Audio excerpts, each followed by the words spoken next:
मुकोटी एकादशी के अवसर पर तेलंगाना के वैष्णव मंदिरों में भक्तों की भीड़ लगी रहती है। सुबह से ही भगवान स्वामी के दर्शन के लिए मंदिरों के पास भक्तों की कतार लग गई।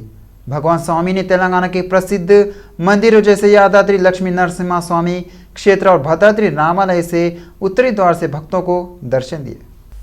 मुकोटी एकादशी के दिन उत्तर द्वार स्वामी दर्शन पुण्यपालम के भक्त स्वामी के दर्शन के लिए बड़ी संख्या में मंदिरों में उमड़ रहे हैं। पुराणों में कहा गया है कि धनु माह में पड़ने वाली एकादशी के दिन 3 करोड़ देवता पृथ्वी पर आते हैं और भगवान विष्णु की पूजा करते हैं। इस दिन भक्त विश्वास व्यक्त करते हैं कि मंदिरों के उत्तरी द्वार से विष्णु मूर्ति के दर्शन करने से पुण्य मिलेगा। भद्राद्री श्री राम की एक झलक पाने के लिए भक्त मंदिर में उमड़ पड़े। सुबह 5 बजे से उत्तरी द्वार खुलते ही श्रद्धालुओं की भीड़ उमड़ पड़ी। गरुड़ वाहन पर राम, गजवाहन पर माँ सीता माँ और हनुमान वाहन पर लक्ष्मण ने भक्तों को दर्शन दिए। सुबह 5 बजे से मंदिर प्रशासन ने भक्तों की वैंकुट के माध्यम से दर्शन दिए। इसके चलते बड़ी संख्या में श्रद्धालु भगवान के दर्शन के लिए उमड़ पड़े। आज मुकोटी एकादशी के मौके पर भारी संख्या में लोग भद्राद्री श्री राम के दर्शन करने पहुंचे। भद्राचलम के सीतारामचंद्र स्वामी मंदिर में सुबह से ही सीतारामचंद्र मूर्ति के पास दर्शन के लिए भक्तों का तांता लगा रहा। भक्तों की भारी भीड़ के बीच भद्राचलम में मुकोटी एकादशी समारोह आयोजित किया गया। मुकोटी एकादशी के अवसर पर भक्तों ने भद्राचलम में श्री सीतारामचंद्र स्वामी मंदिर को 45 लाख मूल्य के सोने के तुलसी के दल उपहार दिए। कोयम्बटूर में बालाजी शारदा ने स्वामी को 565 ग्राम के 109 तुलसी दल सौंपे। कोयम्बटूर में बने ये सुनहरे तुलसी दल मंदिर की ईओ रमादेवी के हाथों भगवान की भेंट किए गए। सीताराम को स्वर्ण तुलसी दल के साथ रेशमी वस्त्र भी दिए गए। आज वैंकुट एकादशी होने के कारण तेलुगु राज्यों के मंदिरों में भक्तों की भीड़ लगी हुई है। सुबह से ही मंदिरों में भक्तों का तांता लगा रहा। पुजारियों ने कहा कि इस दिन जैसे मुकोटी एकादशी कहा जाता है, 3 देवता पृथ्वी पर आते हैं और भगवान विष्णु की पूजा करते हैं। इस दिन भक्त मंदिरों में उत्तरी द्वार से स्वामी के दर्शन करते हैं और कहते हैं कि यदि वे भगवान के दर्शन करेंगे तो उन्हें पुण्य मिलेगा। सैदाबाद पार्षद कोटा कापू अरुणा रविंद्र रेड्डी ने संतोष नगर में मुखवटी एकादशी उत्सव के अवसर पर श्री गोदा समेता वेंकटेश्वर स्वामी देवस्थान में विशेष पूजा की। बाद में आलय पुजारियों ने उन्हें स्वामी का तीर्थ प्रसादम भेंट किया। नगर सेवक कोटा कापू अरुणा रविंद्र रेड्डी ने कहा कि वे वैंकुट द्वारम के माध्यम से भगवान को देखकर खुश है और उन्होंने भगवान से लोगों को खुश करने के लिए कहा है।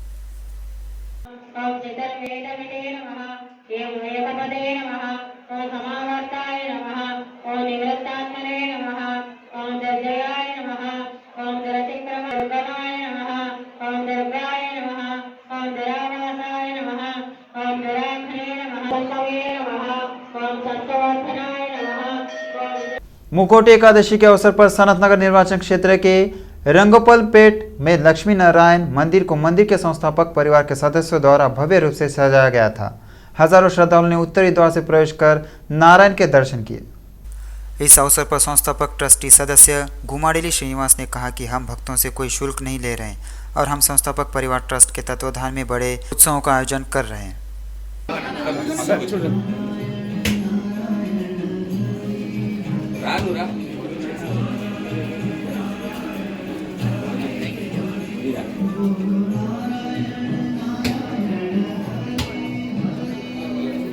केंद्रीय मंत्री किशन रेड्डी ने बीजेपी नेता रामोजू शनमुखा के निधन पर गहरा दुख जताया है। बीजेपी के प्रदेश अध्यक्ष और केंद्रीय मंत्री जी किशन रेड्डी ने कहा कि जन्ना का निधन पार्टी के लिए बड़ी क्षति है।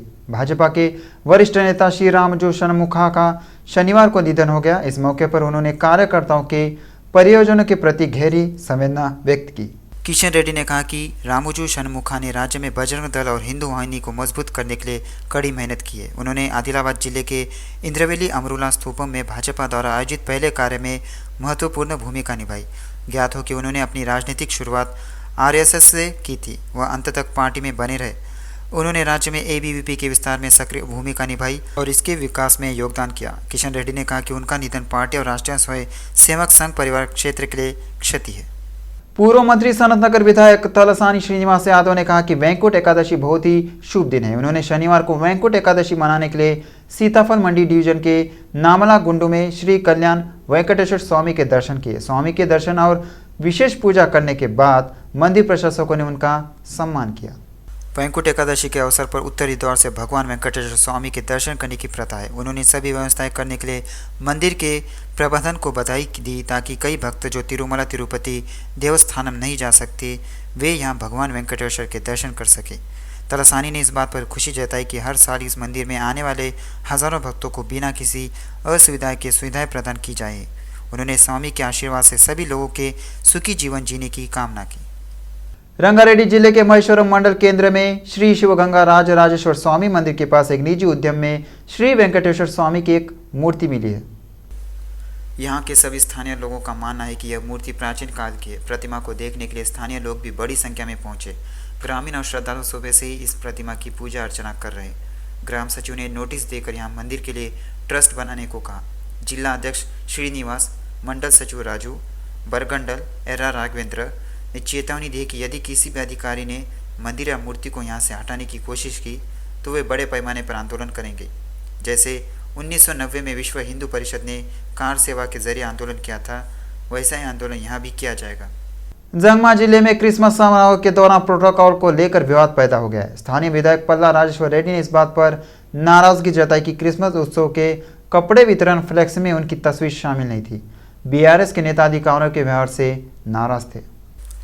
क्रिसमस उपहार वितरण कार्यक्रम विवाद का कारण बना, जबकि सरकार ने आधिकारिक तौर पर जनगामा जिला केंद्र के एक उत्सव हॉल में मुख्य अतिथि के रूप में क्रिसमस उपहार वितरण कार्यक्रम का आयोजन किया है।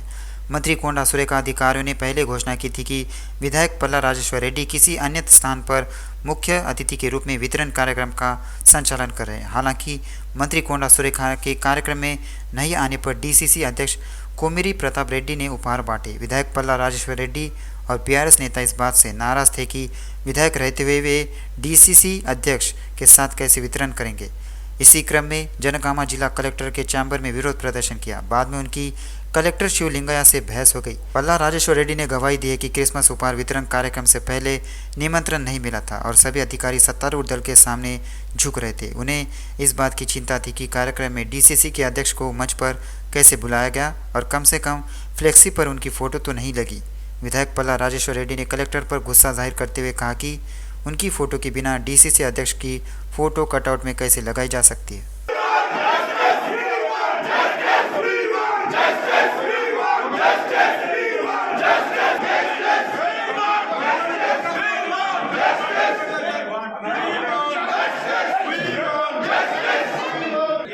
पूर्व मंत्री सिद्दीपेट विधायक हरीश राव ने ईसाइयों की क्रिसमस की शुभकामनाएं दी है। जिला केंद्र के कोंडा भूदेवी गार्डन में क्रिसमस समारोह आयोजित किया गया।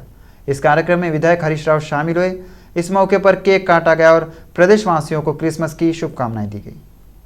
हरीश राव ने कहा कि क्रिसमस हर साल राष्ट्र के त्यौहार के रूप में मनाया जाता है। उन्होंने कहा कि रमज़ान के दौरान मुसलमानों को और बदकुमा के दौरान हिंदुओं को कपड़े बांटे गए।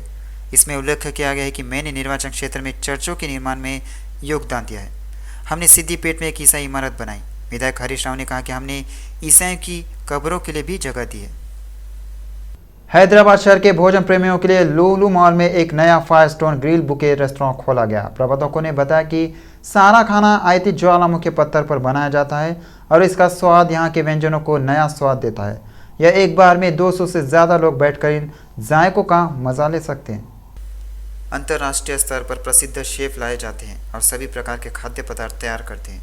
यहाँ 60% मांसाहारी और 40% मांसाहारी व्यंजन उपलब्ध है। यहाँ की इंटीरियर डिज़ाइनिंग भी फायर स्टोन कॉन्सेप्ट पर आधारित है और एक लुक देती है। इस कार्यक्रम में राज्य के कृषि, विपणन, सहयोग और हथकरघा मंत्री तुम्मला नागेश्वर ने मुख्य अतिथि के रूप में भाग लिया और रेस्तरां का उद्घाटन किया। इस कार्यक्रम में सत्तुपल्ली विधायक मट्टा रागमई और अन्य लोग भी शामिल हुए। वोल्केनिक पत्थर पर खाना पकाने से भोजन में वसा की मात्रा कम हो जाती है और प्राकृतिक स्वाद बरकरार रहता है। इसमें अजिनोमोटो या MSG जैसे मसाला नमक के उपयोग की आवश्यकता नहीं है। यहाँ के मेनू में मुख्य रूप से वेलकम ड्रिंक, सूप, सलाद, शाकाहारी, मांसाहारी स्टार्टर, मेन कोर्स, भारतीय ब्रेड शामिल है। मुख्य पाठ्यक्रम के बाद चुनने के लिए कई प्रकार की मिठाइयाँ उपलब्ध है। रेस्तरां में दुनिया भर के विभिन्न स्वाद पेश किए गए। यहाँ स्पेनिश, फ्रेंच, मैक्सिकन जैसे कई स्वादों का आनंद लिया जा सकता है। इनके साथ साथ आंध्र और तेलंगाना क्षेत्रों के विभिन्न स्वाद भी यहाँ उपलब्ध है। मांस में केवल चिकन और मटन शामिल है और बीफ या पोर्क नहीं। लुलु मॉल की तीसरी मंजिल पर स्थित रेस्टोरेंट रोजाना सुबह 11 बजे से रात 11 बजे तक खुला रहता है। So we cordially invite all the media people here. for the grand inauguration of Firestone Grill today here in Lulu Mall. We are situated in third floor, Lulu Mall, Kukatpalli. So this is our second venture in Hyderabad. But this is something, very prestigious project that we have taken up in Lulu Mall. So you know that Lulu Mall is a very international brand. So they have certain standards. So, but they visited our first venture and they liked our the food taste and the quality of and they have given us the opportunity to set up the restaurant here in Lulu Mall. नए ration card का इंतजार कर रहे तेलंगाना के लोगों के लिए अच्छी खबर है। राज्य सरकार इस महीने की 28 तारीख से आवेदन प्राप्त करने की योजना बना रही है। इस हद तक नए राशन कार्ड जारी करने की प्रक्रिया पर काम किया जा रहा है। अधिकारी मैदानी स्तर पर पात्र लाभार्थियों के चयन की प्रक्रिया को पूरा करने के लिए आवश्यक प्रक्रियाओं पर विचार कर रहे हैं। नागरिक आपूर्ति विभाग के सूत्रों ने कहा कि राज्य में पात्र राशन कार्डों के चयन की प्रक्रिया गांव में ग्राम सभाओं, शहरों और कस्बों में बस्ती सभाओं द्वारा की जानी चाहिए। ऐसा लगता है कि इस प्रक्रिया के लिए विशेष तौर पर नोडल अधिकारी नियुक्त किए जाएंगे। आवश्यक दस्तावेजों के साथ ऑनलाइन आवेदन करना आवश्यक है, इनकी जांच के बाद की जाएगी। सरकार का इरादा मी सेवा के माध्यम से आवेदन प्राप्त करने का है। दूसरी ओर सरकार को उम्मीद है कि इस महीने की 28 तारीख से राशन कार्डों में बदलाव और परिवर्तन का अवसर प्रदान किया जाएगा। श्री त्रिवेणी स्कूल चंपापेट हैदराबाद में डिजिटल लाइब्रेरी का उद्घाटन समारोह भव्य रूप से आयोजित किया गया। कार्यक्रम के मुख्य अतिथि के रूप में ग्लोबल तेलंगाना एसोसिएशन के अध्यक्ष प्रवीण कुमार केसी रेड्डी उपस्थित थे और उन्होंने डिजिटल लाइब्रेरी स्टोरी बॉक्स का उद्घाटन किया। प्रवीण कुमार केसी रेड्डी ने कहा कि यह पढ़ने का कौशल छात्रों के भावी जीवन में बहुत मदद करेगा। एक स्कूल संवाददाता ने कहा कि प्री प्राइमरी कक्षा से पढ़ने की अच्छी समझ विकसित करने के प्रयासों के तहत डिजिटल लाइब्रेरी शिक्षकों की सुरक्षा में मदद करेगी। इस कार्यक्रम में स्कूल के कार्यकारी निदेशक, संवाददाता गोवर्धन रेड्डी, छात्रों के माता पिता और शिक्षकों की एक टीम ने भाग लिया। Cantonment new Boinpally new city colony Jayanagar में वैंकुट एकादशी के उपलक्ष्य में श्री वेंकटेश्वर स्वामी मंदिर में भव्यता के साथ पूजा कार्यक्रम का आयोजन किया गया। मंदिर को सोने और विभिन्न प्रकार के फूलों से खूबसूरती से सजाया गया है। भगवान वेंकटेश्वर स्वामी के उत्तरी द्वार के दर्शन के लिए बड़ी संख्या में श्रद्धालु उमड़ पड़े। भक्तों ने कहा कि भगवान वेंकटेश्वर एक महान भगवान है। निसंतान लोगों को संतान मिलती है, अविवाहिताओं को शादी मिलती है। भक्तों ने कहा कि वे भगवान वेंकटेश्वर के दर्शन करके बहुत खुश है, जो उनकी इच्छाएं पूरी करते हैं। उन्होंने कहा कि जो लोग इस दिन स्वामी के दर्शन करेंगे उनके सभी दुख दूर हो जाएंगे। महिला यात्रियों को मुफ्त यात्रा की सुविधा देने वाली कंपनी टीएसआरटीसी ने एक अहम अपील की है। जो महिलाएं कम दूरी की यात्रा करती है उन्हें गांव की लाइट बसों में चढ़ने के लिए कहा जाता है।